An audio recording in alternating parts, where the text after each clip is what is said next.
Saudações alvinegras, aqui são os meninos de Fora da Vila, eu sou o Carlos Zucchi, trazendo para vocês aí a vitória do Santos, jogando na Vila novamente, por 3-1 aí pelo Paulista contra a Ponte. Jogo que deu 100% para o Santos por enquanto o único 100%, e acredito que o único capaz de ter essa pontuação aí, se não me engano. Posso estar enganado, mas acho que é isso mesmo.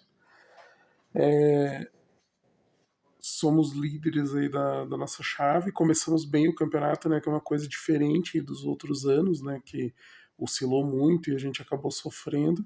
A gente consegue em 2 jogos 2 vitórias.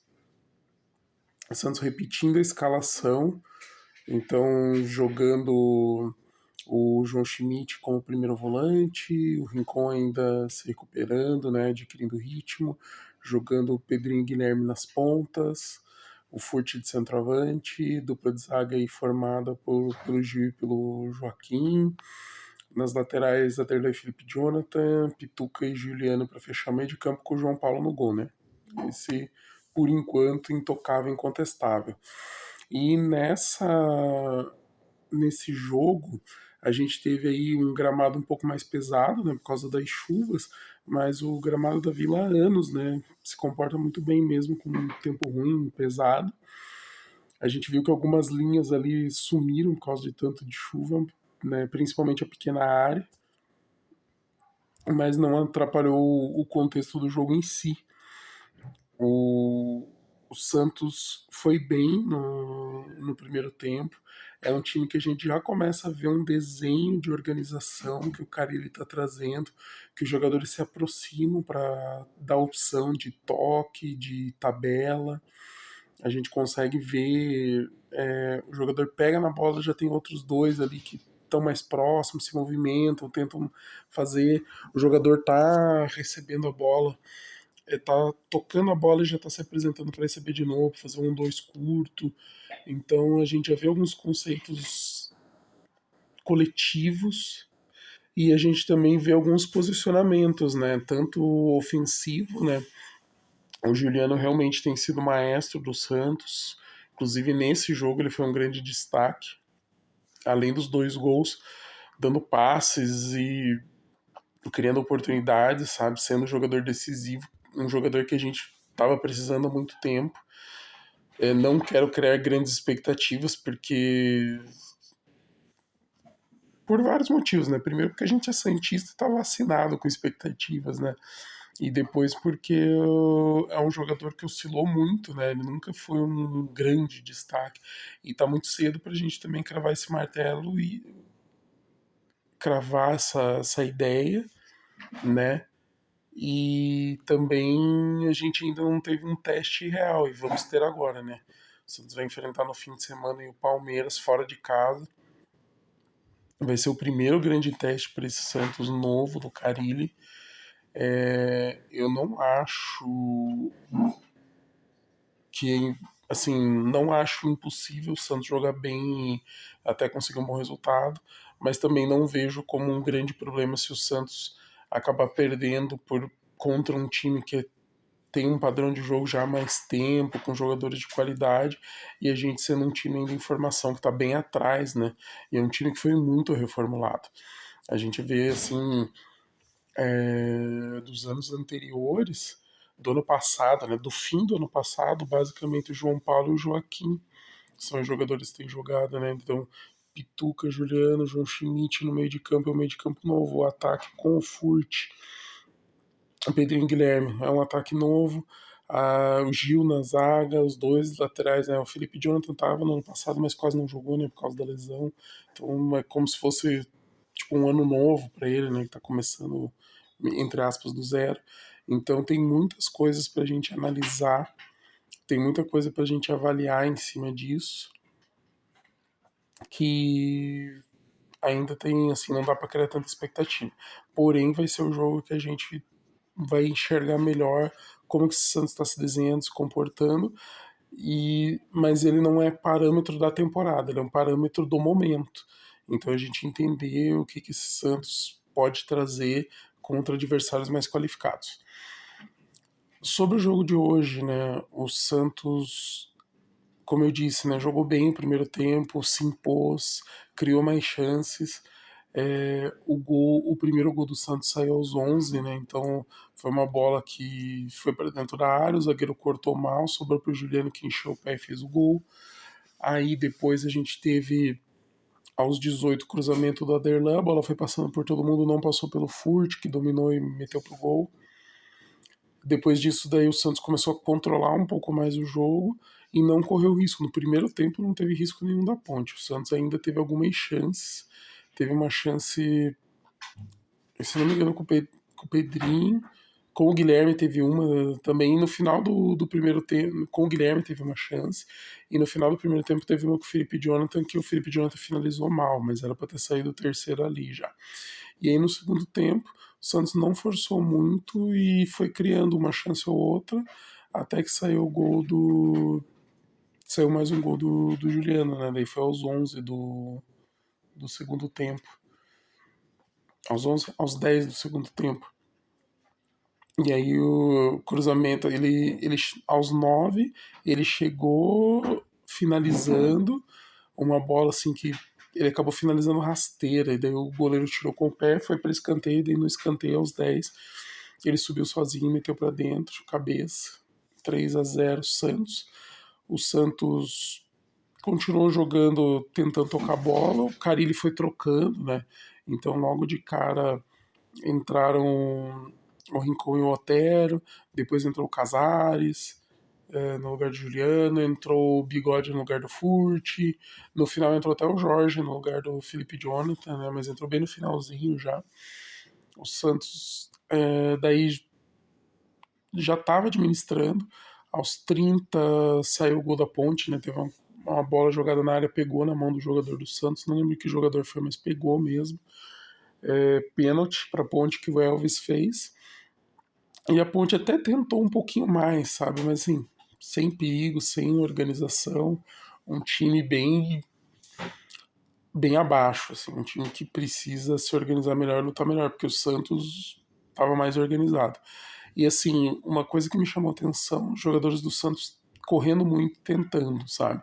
Participando, estando presentes, dividindo, não deixando a bola escapar tanto, que era uma coisa que ano passado a gente não vinha. Então, assim, ainda tem algumas coisas, tem que ajustar alguns posicionamentos, tem que acertar algumas bolas, às vezes uns passes bestas perdidos, acabava perdendo a bola e proporcionando aí jogadas da Ponte, às vezes uma distância, um posicionamento errado, uma insistência, mas também coisas que são de início de temporada mesmo e aconteceriam basicamente com qualquer time que não tem tanta continuidade, né? Principalmente com times novos em formação. Mas foi bom ver, sabe? E tá sendo bom ver o Santos conseguindo os resultados independente, sabe? Então, assim, contra o Botafogo não foi um primor de jogo, o Santos falhou bastante, mas conseguiu o resultado, né? Então, ganhamos, e hoje contra a Ponte a gente já jogou melhor, ganhamos também, então estamos aí com 100%, 6 pontos, que dá mais tranquilidade, vai dando moral pro time, e a gente vai vendo que o Carille, com o tempo e montando o time mais de acordo com o que ele pensa, a gente consegue ter melhores resultados. E aí o Santos consegue também trazer jogadores que complementam ou que podem dar até algo diferente, sabe? Então, se a gente teve hoje o Pedrinho como destaque ali no primeiro tempo, participando bastante em jogadas individuais, o Guilherme já nem tanto, mas a gente tem o Otero que pode fazer essa função aí que o Pedrinho está exercendo, principalmente o Pedrinho. Aí a gente tem o Juliano, mas a gente tem a opção de ter o Casares entrando. A gente tem o João Schmidt jogando bem. Eu tenho gostado muito do João Schmidt porque ele tem uma qualidade de passe muito boa para virar jogo, distribuir. Então é diferente da presença do Rincon, sabe? O Rincon é uma coisa mais assim de ser aquela presença que é física e de marcação, de briga, de luta. E ele tem uma qualidade no passe que não é tão apurada quanto a do João Schmidt. O João Schmidt é um cara que vê um pouco mais o jogo. E ele tem essa presença, ele tem uma presença física também, porque ele é um jogador alto, sabe? Mas não é um cara baixinho que é bom de bola, é um cara já que tem também uma questão assim.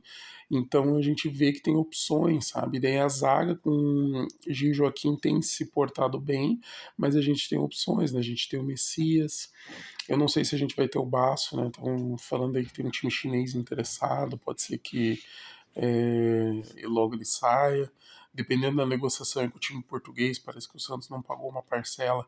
Também existe ou sondar a possibilidade dele voltar para lá e ter outro tipo de contrato lá que daí o Santos não precisaria mais pagar as parcelas. Enfim, tá em estudo, mas independente, né, de tal Baço ou não, né, porque seria reserva, mas assim, seria um dos primeiros, né, a gente ainda tem o Messias, a gente tem o Jair, que tem potencial, a gente tem o Alex, que é outro jogador que tem potencial também, voltando de lesão, então assim, a gente ter opções que possam resolver o problema se a gente ficar sem o jogador ou por um jogo, ou de repente até por uma sequência, né, devido à lesão. Então isso começa a aparecer bem, assim, a gente começa a ver que tem opções para o Carille, a gente tem que ver o que, que ele vai desenhar, como que ele vai trabalhar, mas também para não cair. Pode mudar um pouquinho a característica, e daí é legal que pode mudar em função do adversário, sabe? Às vezes colocar o Rincon porque precisa de uma presença física maior e marcar mais, porque o desenho do jogo vai ser assim, ou então você vai ter o João Schmidt para fazer essas viradas com mais qualidade, porque o adversário vai exigir. Mesma coisa, a gente tem os pontas ali, mas a gente tem opções de jogadores que podem entrar e fazer diferente dos que estão lá, porque as características pedem. Mesma coisa centroavante, né? A gente tem o Furt, que é brigador, físico, cabeça, mas daí a gente tem o Bigode, que daí é um jogo diferente, um jogo um pouco mais de velocidade, um pouco mais de menos presença física, mais jogada por baixo, mas que vai dar velocidade, vai ter a qualidade dele ali. Então a gente começa a ver que tem um elenco que pode rodar bem. A gente deve ter o Morelos. Morelos aceitou a redução salarial e fica para jogar pelo Santos a Série B. Então é um cara que a gente não viu ainda, mas que tem muito potencial, sabe? Era titular na Escócia, fazendo bastante gol. É um cara que, se encaixar, talvez traga um algo a mais e uma característica diferente. Porque ele pode ser o 9, mas ele pode jogar na ponta também. Então você também começa, por vou precisar de um ponteiro que de repente é mais físico. Tem o Moraes, não, eu quero um jogador que tem um pouco mais de velocidade que o Furt, mas que tem essa presença física. O Moraes está lá. E falando do trabalho do Carille mais uma vez, né, eu esqueci de destacar a questão de ter dois jogadores na ponta que voltam para marcar, que fazem bem esse trabalho. E tá funcionando. Então, assim, a gente pode ter hoje o Guilherme não se destacou, ele foi melhor no jogo anterior contra o Botafogo. Da mesma forma que o Pedrinho meio que estava sumido, nesse ele foi melhor. Mas são jogadores que são voluntariosos, que voltam, que marcam, que cumprem também uma função tática, não é só a função de atacante, né? E isso em muitos momentos faz falta, né? Você tem um jogador que realmente dá conta, que participa, faz. E para o Santos a gente precisa de um coletivo forte com alguns destaques individuais. Se a gente tiver um coletivo bem forte, principalmente para jogar a Série B, que tenha peças que dá para dar características diferentes, mas que também não comprometam, não diminuam a qualidade, né, o nível que aquele time está exercendo, é uma boa base de uma boa construção até para o ano que vem. Se a gente pensar que o Santos tiver um crescimento bom, um desenho bom e a gente conseguir subir sem nenhuma dificuldade, a gente já tem esse desenho aí de quem que vai ser o time e quais lugares que vai precisar de reforço, né? Porque daí também questão da idade de alguns jogadores, questão de às vezes contratual, que não vai conseguir fazer para a Série A, e aí vão falar, beleza, então a gente já tem o Guilherme, que agora fechou, o Santos contratou o Nonato é um nome que eu não falei ainda, mas o Santos exerceu a compra, mas é um jogador que de repente pode trabalhar bem. Eu acho que o Carille pensa no Nonato para fazer mais a função do Pituca, então se a gente ficar sem o Pituca de repente não está bem em alguma fase, a gente consegue ter um jogador que traz características, assim, não exatamente iguais, mas que podem ser e funcionar muito bem dentro do que o jogo pode pedir. E é isso, pessoal. Agradeço demais. Muito feliz com o jogo. Desculpa pelo horário, estou cansadíssimo, é só por isso mesmo. Mas você que assistiu aí, acompanha nosso trabalho, agradeço, vou pedir para você deixar seu like, deixar nos comentários o que você está achando desses primeiros momentos do Santos no ano. E, mais uma vez, curta, comente, compartilhe, se inscreva no canal, ative as notificações e para cima deles. Um grande abraço.